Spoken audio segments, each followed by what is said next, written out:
बिस्मिल्लाहिर्रहमानिर्रहीम। अस्सलाम वालेकुम स्टूडेंट्स। आज हम 16 chapter data representation and probability की worksheet number 2 line graph on page number 117 ये हम सॉल्व करेंगे। इस वर्कशीट नंबर 2 में हमें लाइन ग्राफ दिया गया। सबसे पहले तो हमने देखना है लाइन ग्राफ होता क्या है। ठीक है, आपको मालूम है ये ग्राफ पेपर इस तरह से ग्रिड लाइंस होती हैं। ग्रिड लाइंस का मतलब ये है कि इस तरह लाइंस होती हैं जिनका कोई ना कोई पैटर्न होता है। यहाँ पे ये स्क्वायर पैटर्न बना हुआ है। अब ये जो लाइंस हैं, ये लाइन ग्राफ इसलिए होता है कि आपके पास जो भी मेजरमेंट होगी उस मेजरमेंट को आपने डॉट लगा देना। जैसे 2002 है यहाँ पर, ठीक है, उसकी मेजरमेंट हमारे पास क्या है 50। तो यहाँ से 2002 से ऊपर लाइन लेके गए, 50 से इस साइड पे लाइन लेके गए, तो हमारा ये दोनों लाइन एक दूसरे को इंटरसेक्ट करती हैं इस पॉइंट पर। इस पॉइंट पे इंटरसेक्ट करती हैं, हमने यहाँ पे डॉट लगा दिया। ठीक है, नेक्स्ट हम देखते हैं 2003 से ऊपर की तरफ लाइन लेके जाएंगे यूं सीधी। ठीक है, अब उसकी जो मेजरमेंट थी वो 30 थी, तो 30 से लाइन इस तरफ लेके आएंगे।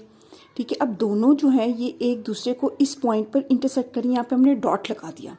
ठीक है, अब एक डॉट हमारे पास ये था, एक डॉट हमारे पास ये था। इन दोनों डॉट्स को हमने स्केल के थ्रू एक लाइन से ज्वाइन कर दिया, तो इसलिए इसको लाइन ग्राफ कहा जाता है। इसी तरह से ये पॉइंट भी निकला, ये पॉइंट भी और ये पॉइंट भी। अब हमने ये तो सिंपल मैंने आपको बताया लाइन ग्राफ बनता कैसे है। अब इस क्वेश्चन को सॉल्व करते हैं। The line graph shows the number of the trophies won by the school from 2002 to 2006। यानी कि ये लाइन ग्राफ शो करता है ट्रॉफीज़ को जो कि किसी स्कूल ने विन की हैं 2002 से लेके 2006 तक। अब ये लाइन ग्राफ जब भी आप ग्राफ बनाते हो, इस तरफ ईयर्स हैं, आप मेंशन करते हैं कि इस साइड पे क्या चीज़ है, इस साइड पे नंबर ऑफ ट्रॉफीज़ है। तो ये टॉपिक है कि ये लाइन ग्राफ किसके बारे में है, तो ये ट्रॉफीज़ 1। ठीक है, अब ये ग्राफ उन्होंने दे दिया। अब उन्होंने हमसे क्वेश्चन पूछा है, complete the table based on the information shown above. ये जो ऊपर इंफॉर्मेशन दी गई है उससे ये कंप्लीट करें टेबल। अब ईयर 2002 उनका है नंबर ऑफ ट्रॉफीज़। ईयर 2002 में नंबर ऑफ ट्रॉफीज़ कितनी विन की है, ईयर 2002 ये नंबर ऑफ ट्रॉफीज़ कितनी विन की थी, ये और ये 50। तो हमने यहाँ पे 50 लिख दिया। फिर है 2003 में नंबर ऑफ ट्रॉफीज़ 30 कैसे आया था, 2003 में ये ऊपर लेके गए, यहाँ से ये सामने देखा क्या वैल्यू है, ये 30 वैल्यू है। ठीक है, 2004 में कितनी, 2004 से यूँ साइन ऊपर लेके गए लाइन, ये डॉट है ना, डॉट से इस साइड पे गए, कितनी ट्रॉफीज़ हैं 40, तो हमने यहाँ पे लिख दिया 40। इसी तरह से 2005 में ऊपर गए हम ऐसे, ये डॉट है, डॉट से इस साइड पे जाएं तो सामने क्या लिखा हुआ है 20, तो हमने 2005 का लिख दिया 20। इसी तरह 2006 का लिख दिया 35 कैसे था, 2006 से ऊपर गए ऐसे, और ये सामने इस तरह 35। तो ये हमारा टेबल जो है कंप्लीट हो गया। नेक्स्ट क्वेश्चन की तरफ देखते हैं। नेक्स्ट जो हमारा लाइन ग्राफ है क्वेश्चन नंबर 2, उसमें the line graph shows the number of the apple sold by a fruit seller in a week. एक वीक में एक फ्रूट सेलर कितने एप्पल्स को सोल्ड करता है। अब ये ग्राफ है, ग्राफ को देखिएगा, यहाँ नीचे लिखा हुआ है वीक डेज, यानी कि यहाँ पे Monday, Tuesday, Wednesday, Thursday, Friday, Saturday, Sunday है। यहाँ पे नंबर ऑफ एप्पल्स है 0, 100, 200, 300, 400, 500, 600। अब आप देखिए इन 100 और 200 के दरमियान में भी एक यूँ लाइन जा रही है। ठीक है, अब 0 से लेके 100 तक कितनी वैल्यूज़ होती हैं, 100 वैल्यूज़ हैं। 100 से लेके 200 तक की कितनी वैल्यूज़ होती हैं, 100। जब हम 200 में एक और 100 प्लस करते हैं तब 300 बनता है ना, यानी कि यहाँ से लेके यहाँ तक भी 100 वैल्यूज़ मौजूद हैं। तो अब अगर 100 वैल्यूज़ है, इन दोनों का हाफ ये लाइन जा रही है, इन दोनों का हाफ ये लाइन जा रही है, इन दोनों का हाफ ये लाइन जा रही है, तो ये हाफ की प्राइस, हाफ की क्या नंबर होगा, हाफ के कितने नंबर ऑफ एप्पल्स होंगे। 0 से लेके ये जो फर्स्ट लाइन जा रही है ये 50 है, फिर ये क्या हो जाएगा, ये 100 खुद बहुत बन गया। 100 में 50 प्लस किए तो 150, और ये फिर इसमें 50 प्लस किए तो ये 200 हो गया। 200 में 50 प्लस किए 250 आ गया, उसमें फिर 50 प्लस किए 300 हो गया। 300 में 50 प्लस किए तो 350 बन गया। 350 से फिर 50 प्लस किए 400, इसी तरह इसमें 50 प्लस किए ये 450, फिर 50 प्लस किए तो 500। मैंने आपको ये जो दरमियान वाली जो लाइंस हैं इनके बारे में क्यों बताया है, इसलिए बताया है कि हमारे ग्राफ में ये जो लाइन है ना, ये यहाँ इधर से इधर जाए तो ये दरमियान में आ रही है, तो हमने इसकी भी कोई ना कोई वैल्यू निकालनी है। अगर तो होता ना ये सारी 300 की जो लाइन है उसके ऊपर होती तो हम सामने देख के बता देते ये 300 है, लेकिन ये इन दोनों के दरमियान की जो लाइन है वहाँ पर ये डॉट्स हैं, तो इसका मतलब ये कि इस पॉइंट की जो वैल्यू है या नंबर ऑफ एप्पल सोल्ड हैं वो हमने खुद से फाइंड आउट करने हैं इन वैल्यूज़ को देख देख कर। तो हमने ये देख लिया कि 0 से लेके पहला जो यूँ लाइन जा रही है उसका डिफरेंस 50 है, फिर इसका भी 50, तो 50 कितने हो गए 100, फिर एक और 50 हुआ तो 150, फिर एक और 50 हुआ तो ये वाला बन गया, इसमें प्लस किया तो ये बन गया 200। इसी तरह से ये 50 प्लस होते जा रहे हैं और ये वाली लाइन इस तरह से बनी है। अब ये हमारे ग्राफ पता चल गया। अब देखिए मंडे को कितने सोल्ड हुए होंगे 350, ट्यूसडे को कितने, उतने ही, सीधी लाइन है ना, यहाँ से यूँ जाए 350। वेडनेसडे को कितने हुए होंगे 400, थर्सडे को कितने 300, फ्राइडे को कितने 350, सैटरडे को कितने 500 और संडे को 600। तो अब ये सारी वैल्यूज़ हमने देख ली हैं। अब हम पढ़ते हैं क्वेश्चंस और फिर उनको सॉल्व करते हैं। पहला है, उन्होंने कहा है answer the question based on the information provided. आपने आंसर देने हैं उन क्वेश्चंस के, ये जो इन्फॉर्मेशन ऊपर दी गई है उस पर बेस करके।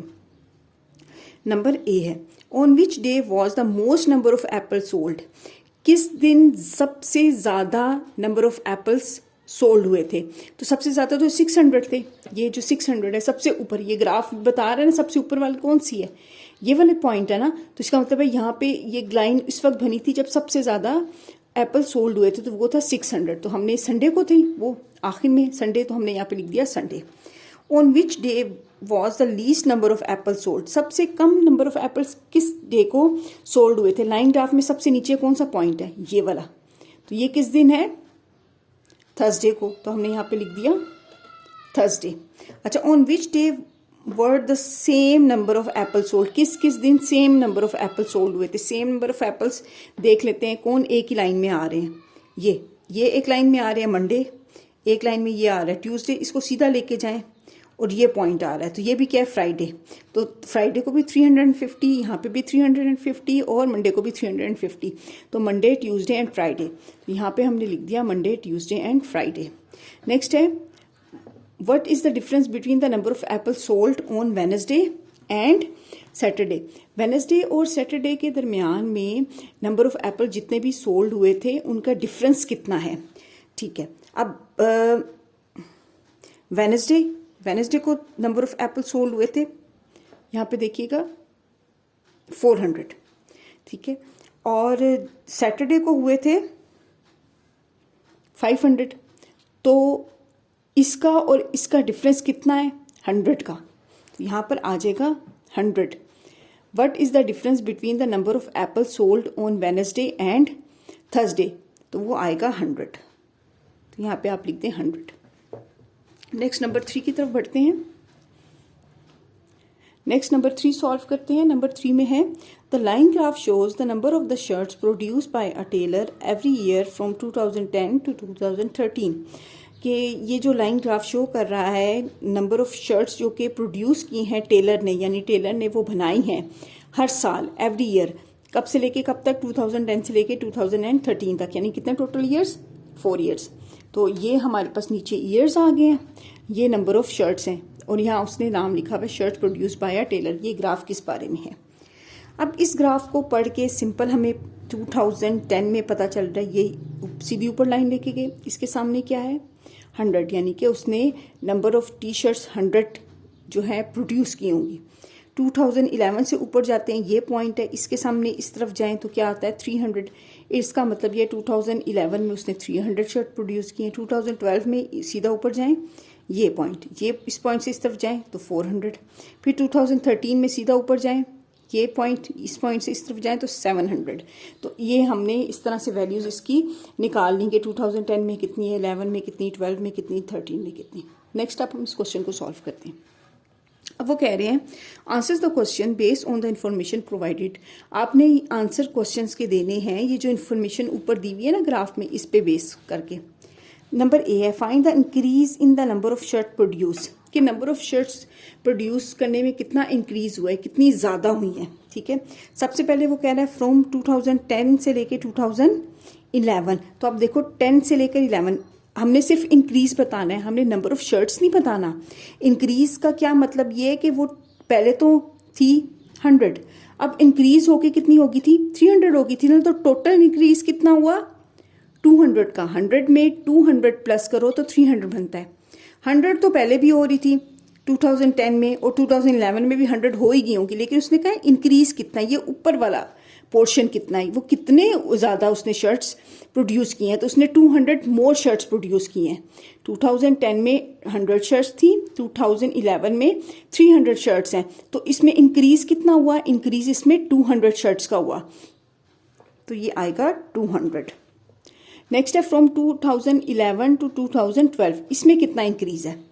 2011 में 300 शर्ट प्रोड्यूस कर रहा था, 2012 में 400 शर्ट प्रोड्यूस कर रहा है, तो कितना इंक्रीज हुआ, 300 से इंक्रीज होकर 400 इंक्रीज हुआ, तो ये टोटल आ गया 100 का इंक्रीज। नेक्स्ट है फ्रॉम 2012 टू 2013, इसमें कितना इंक्रीज हुआ है।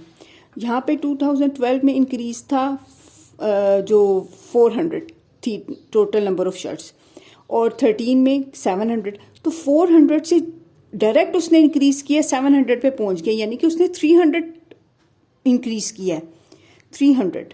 तो यहाँ पे हम लिखेंगे 300, क्योंकि 400 तो वो कर ही रहा था ना, उसमें मजीद इजाफा कितना हुआ है 300 का, तो तब उसकी प्रोडक्शन 700 हो गई है।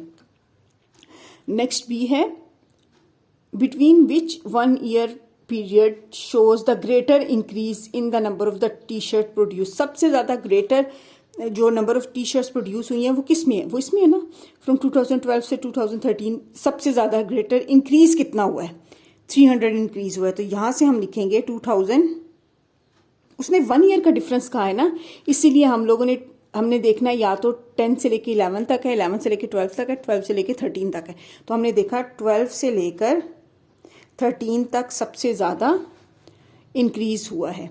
नेक्स्ट है नेक्स्ट में the number of the shirt produce by the tailor, जो नंबर ऑफ शर्ट्स हैं प्रोड्यूस किए हैं टेलर ने, इंक्रीज हुई हैं या डिक्रीज हुई हैं ओवर द 4 ईयर। आपको ये चार्ट देखने से क्या फील हो रहा है, चार्ट जो है वो डाउन से अपवर्ड की तरफ जा रहा है ना, ठीक है, तो इसका मतलब ये है कि जो प्रोडक्शन है वो इंक्रीज हुई है, तो आपने यहाँ पे इंक्रीज लिखना है, इस वाले पॉइंट पे आपने वो नंबर ऑफ शर्ट्स नहीं लिखना। नेक्स्ट नंबर 4 में है the table shows the number of the cars entering a car park every hour from 4 PM to 8 PM one day. एक दिन में 4 PM से लेकर 8 PM तक जो कार पार्क में कार्स की एंट्री हुई है उसका ये चार्ट दिया हुआ है। 4 PM पे 35 कार्स गई थी, एंट्री हुई थी, 5 PM तक 60 कार्स की एंट्री हुई थी, 6 PM पे 110, 7 PM पे 85 और 8 PM पे 20। Draw a line graph that represent the data. इस डाटा को देखकर हमने लाइन ग्राफ बनाना है। सबसे पहले तो हमने हेडिंग देनी होती है कि ये लाइन ग्राफ किसके बारे में है, तो वो हमने हेडिंग देनी है। यहाँ पे उसने हेडिंग दी है नंबर ऑफ कार्स, हालांकि ये हेडिंग नहीं होती, हेडिंग है number of the cars entering a car park, तो आपने लिखना है इंटरिंग ए कार पार्क। ये टॉपिक है ना, ठीक है, ये टॉपिक है इसलिए ये पूरा लिखना है। नंबर ऑफ कार्स हम इस साइड पे लिखेंगे, नंबर ऑफ कार्स, और इस साइड पे हमने टाइम लिखा नीचे। मैं स्क्रीन को थोड़ा सा बड़ा कर देती हूँ, ठीक है। ये हमने इसकी हेडिंग लिख दी number of cars entering a car park, जो कि इंटर हो रही हैं कार पार्क में। ये चार्ट इस बारे में है, यहाँ पे नंबर ऑफ कार्स है, यहाँ पे टाइम है। अब जब 4 PM था तो कितनी कार्स इंटर हुई थी, 35। तो 35 कैसे आएगा, 30 से आगे होगा ना। अब 0 से लेके 10 तक, फिर 10 से 20, 20 से 30, 30 से 40, अब 30 और 40 के दरमियान में कहीं पे आएगा 35।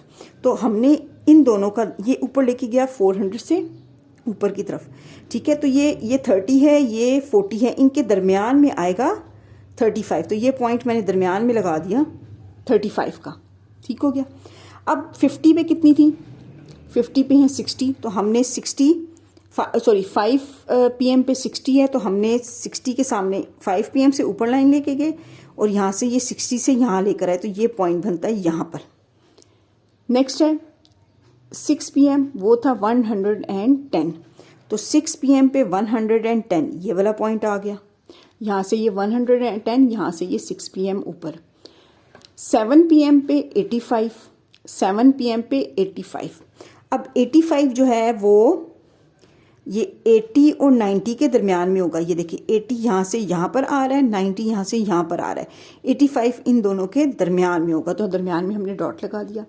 8 PM पे, 8 PM पे है 20, तो 20 पे निशान लगा दिया हमने, ये 20 आ जाता है यहाँ पर। ठीक है, अब इन पॉइंट्स को आपने स्केल के थ्रू यूं लाइन के साथ ज्वाइन कर देना, तो हमारा लाइन ग्राफ बन गया।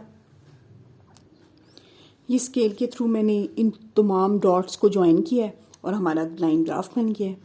और ये हमारी वर्कशीट नंबर 2 जो है वो कंप्लीट हो गई है। वर्कशीट नंबर 3 नेक्स्ट वीडियो में, आप उसका लिंक डिस्क्रिप्शन में देख लें।